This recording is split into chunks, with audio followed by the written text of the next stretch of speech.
What happened on the Canadiens road trip, and why isn't Brendan Gallagher on the first power play unit? That and more in this week's Hockey Inside Out.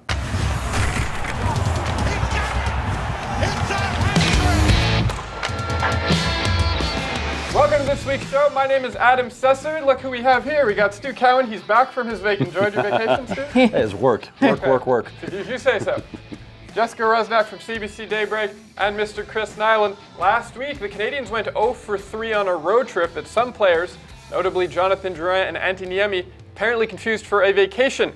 Considering the team is on the bubble for a playoff spot, what was your biggest concern after the Canadiens dropped 3 in a row on the road? I guess for me, it was Niemi, because people are questioning Claude Julien. Why would he start him? It was such an important game, but he has to start him sometime. Carey Price can't play every single game, and Florida is not a powerhouse team, so it seemed like a good spot to put Niemi in. But he was terrible. I mean, they were down 3 goals on 9 shots. It's so demoralizing for the team. They did fight back, but it takes a lot of energy out of guys fighting back from a deficit like that. So you wonder, how do they put him back in the net? Because it seems like 2 out of every 3 starts he gets, he's terrible. The other one, he plays fantastic. So I think, to me, that's the biggest concern, because moving forward, Carey Price can't play every game the rest of the way. And I think Marc Bergevin, coming up to the trade deadline, needs to see if he can pick up another backup goalie that I think not only the coach but the players will have more confidence in. Because right now, I think the players, they say all the right things after the game, but they must be looking at him and going, oh, man. Well, it was interesting because Claude Julien, after the game, you could tell that he was pissed off that he had to put Carey Price in. He talked about just how busy the week that they had afterwards was, and that it was not ideal to have to put Carey Price in there. And it's a little bit uncharacteristic of Claude Julien to really sort of let his emotions get the best of him there. But it was good to have the honesty, because I think everyone knew that this was really not very good from Niemi, that the team wanted to see more from him. But on that road trip, it's also the lack of goals that they had. Mm-hmm. They had only 4 goals and they allowed 12. And to me, that was a big concern, the way that they were not playing very well defensively. Yeah, lots of concerns. I guess Niemi, I'd like to go with that, but I'm going to have to go with Drouin, because, listen, they gave up such a great player, a future cornerstone defenseman, to get this guy, and he doesn't show up on the road. One of the teams is a team that traded him. Mm-hmm. You figure you want to go in there and show them, listen, you made a mistake. That didn't happen. I mean, he said he'd like to go in there and do that, but he didn't. So Jonathan Drouin really concerns me, because if this team really wants to win, they're going to need him to play like he plays when he's in the mood. When he's in the mood to play, he'll play. But he's not in the mood that often. So if they can try and figure that out with Jonathan Drouin, then just maybe they'll get something out of him. But if this team wants to have success and they think they're going to go anywhere if they get in the playoffs, they're certainly going to need him to be in the mood. But I just don't think that's going to be. This is one of the guys that he doesn't show the hockey sense away from the puck. He doesn't know what he's doing out there. He gives up on plays. He gives up on back checks. He glides to the bench, does not skate to the bench. You know why you skate to the bench when you change? So you give your teammate an edge getting out in the ice. He glides. He gives up. He is so frustrating to watch. And, this was supposed to be the guy coming in here who could handle all this. Playing in Quebec, playing in Montreal, all the pressure. I can do it. Yeah, I haven't seen it. I don't care if he's second in scoring on the team. To me, that's bullshit. He's got to bring more than he's been bringing, and to me, that's the biggest concern. Yeah, going into the Tampa game, I talked with him the day before the game in Tampa, and he was all, "Oh, it's great to come back," and you say it wasn't there. Like, you wonder how he can't get up for every game in Montreal, being a French kid from Montreal, and in Tampa. So it's like you said, Chris. Like, it's good Drouin, bad Drouin. You don't know which one's going to show up, and you could maybe put up with some of the lackadaisical type of play if he's producing points, but he didn't have any points on the road. He was -6 on that road trip with no points. Hey, sometimes it's tough for everyone to get into the mood. You know what I'm saying?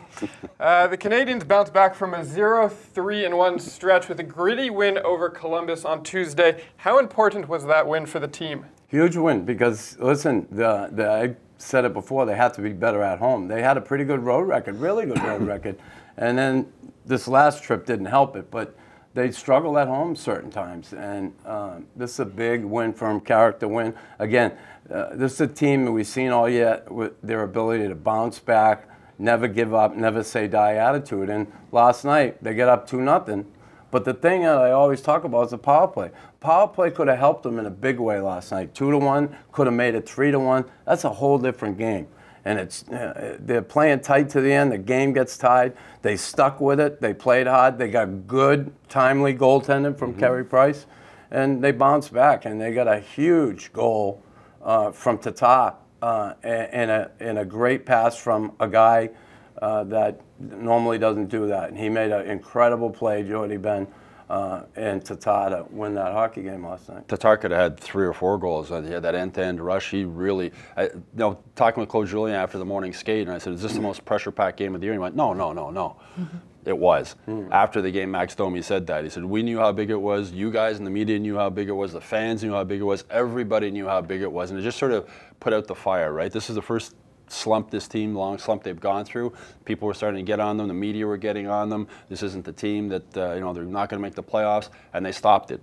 They stopped it with that game. And they showed once again, this team fights for each other. Literally, Max Domi going after Foligno. Foligno's a big, tough guy. I remember when he almost killed Nathan Beaulieu at the Bell Center in a fight a couple of years ago. He basically had Beaulieu out on his feet. He could have hit him again, and he stopped. And I gained a lot of respect for Foligno when he did that. But this team, Marc Bergevin talked about the bad attitude last year. This team has a good attitude. They really, really, really do. When you think they're out, they fight back. They fight for each other, and they have each other's back. And that's what I think was impressive, that after the game in Florida, they said, you know what, we have to put an end to this Tuesday night. And Tuesday night came, and they were able to put an end to it. And they were facing a team just as desperate as them. Columbus is really trying to hold on to be in that playoff picture as well. So it was 2 teams that desperately need points. And, they came close to, tying this game. And who knows what might have happened in overtime. But the Canadiens were able to hang on and get these 2 points and sort of just give them a little bit of, a reset, that they feel good about themselves. They put an end to the losing streak, and now they can focus and see if they can string together some more wins. As Knuckles said, though, 0 for 3 on the power play again. It's going to kill them at some point. It's making it more difficult than it has to be. They need a power play goal here or there. They're down to 12.7% for the year. They're tied with Nashville for the worst power play in the league with the talent they have. I get a kick out of the people, too, talking about Domi doing what he did, Listen, knowing the game and knowing how this kid plays, that's part of what makes him great. That's part of what makes him be successful here in this town. That's part of what his teammates love about him. They say, oh, he shouldn't fight. He's the leading scorer on the team. But listen, I didn't have a problem with what he did, and it's sticking up for a teammate. That goes a long way with your teammates. That's why you see this team passing on empty nets when they shouldn't be, because they're a close team. They're unselfish. They work together. Going back to Sunday's loss in Florida, Antti Niemi allowed in 3 goals on the first 9 shots. Do you think it's time for Bergevin to seriously start looking for a backup goalie? Yeah. I think so. Or you try one of the kids in Laval, or although they haven't been playing great, but I don't think it would cost a lot at the trade deadline to get an experienced backup. They have a lot of 4th round, 5th round picks or whatever. I think maybe they give the Niemi one more chance, but this team can't afford to throw games away. I don't know how. If I'm Claude Julien, I'm how do I put this guy in the net again? Well, it's a good insurance to have at this point. It doesn't cost much to get a backup goaltender, and then at least you have someone there. And it can kind of be, if you go back to the 2014 season where they had Tokarski and Budaj, to have those 2 options. That's it's a great thing to have. I would think if. It's a tough spot to be in. Yeah, you'd want to. I'd like to see another goaltender in there, but you got to look at, are they really? Are they going to make the playoffs? I think that's where Bergevin is a little bit in between, because if Price gets hurt, sure, you want someone else in there. What's going on with Lindgren in Laval? And they got 2 very good goaltenders in the NCAA, Northeastern, Primo, and they got the kid in Providence. I forget his name. He's a 4th rounder, but he's really good too. So they got guys in the pipeline, but what do you do for now? I mean, do you go out and spend that money and get that backup goaltender? But again, how much better than Antti Niemi are they going to be if you go and get a backup at this point? If you spend more money, you could get a guy. But I don't know if he wants to do that. Paul Byron returned to the lineup on Tuesday night after missing 6 games with an arm injury. How much did his absence from the team hurt the Canadiens? Hurt them a lot. He's a little big man, right? And he's so valuable because you can play him on all 4 lines. He kills penalties. You can throw in the power play if you need to. He does everything. You know, he's a Swiss Army knife for this team, and he plays big. He's tough. He doesn't back down from anybody, and I think guys feed off of him. I mean, there's a reason why he has an A on his sweater. He's one of the leaders on this team, and he plays a similar style to Gallagher. Players feed off him, and he was a big loss when he was gone, and we saw the results. Especially scoring in his first game back, it was just so characteristic of Paul Byron and just the spark that he can bring. And he was dying to get back into the lineup, and he really wanted to get guys going to show that this was a game that they had to win. It was his 400th NHL game, and I think, maybe 5-6 years ago, many people didn't think that Paul Byron would play anywhere close to 400 NHL games, and he's constantly proved people wrong, and he's just been a huge asset for the Canadiens. Yeah, they certainly miss him when he's not in the lineup, a guy that, he brings something that all coaches love, and that physical play, the tenacity, being able to kill penalties, being able to drive the offense. When I say drive the offense, drive possession. He gets the puck, he gets it in the zone skating with control. He'll get it to the net. He'll get to the net. He does all those things. He'll battle in the corner. So, those guys are invaluable. And I just remember when he came here, Paul Byron, they picked him up, the Canadiens, and I really hadn't heard of him. And I thought he was headed for the American League. And next thing you know, he's in the lineup, he's here. He started on the 4th line, he was on the 1st line within a month. And, you can plug him in anywhere. Guys like that, and this coach has it. He has players that only coaches dream of having. And that's Gallagher, guys like Shaw, Byron, that the coach loves. And that's why when we see bad Jonathan not show up,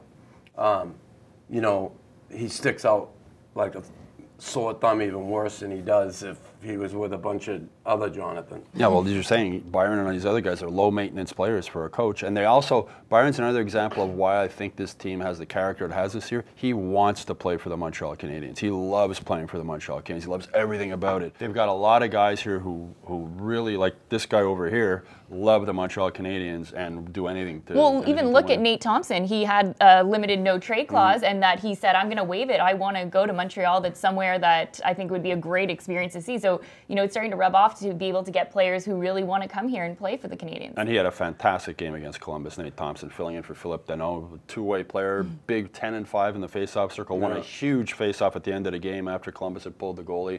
Another guy who wants to be here.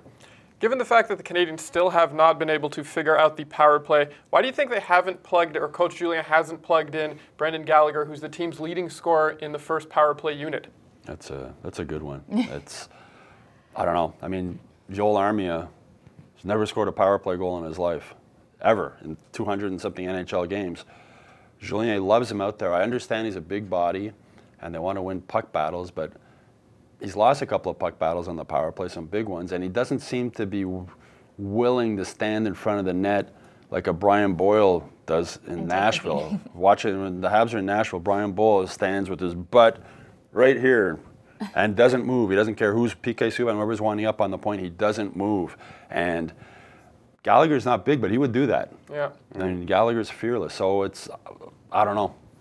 I think at this point they have to try everything. That it's not working, so why not put things out there, try different combinations, and maybe eventually it will get to that point that Claude Julien is going to be forced to put Brendan Gallagher out there and see. But it really is a mystery. Brendan Gallagher might be wondering himself. He'd never say it, but yeah, he could be. But again, they might be worried that.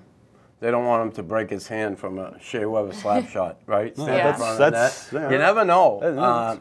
Again, that wouldn't be the best reason, but that could probably be one of them. But I don't know either. I'm not talking about the power play anymore. It's brutal. It's done. Brutal. It's over. And our show is over. That's all the time we have for this week. We want to thank you for tuning in. Is it time to say goodbye to Antti Niemi, or will he bounce back? Let us know in the comments section. I'm Adam Susser, and I'll see you next Thursday.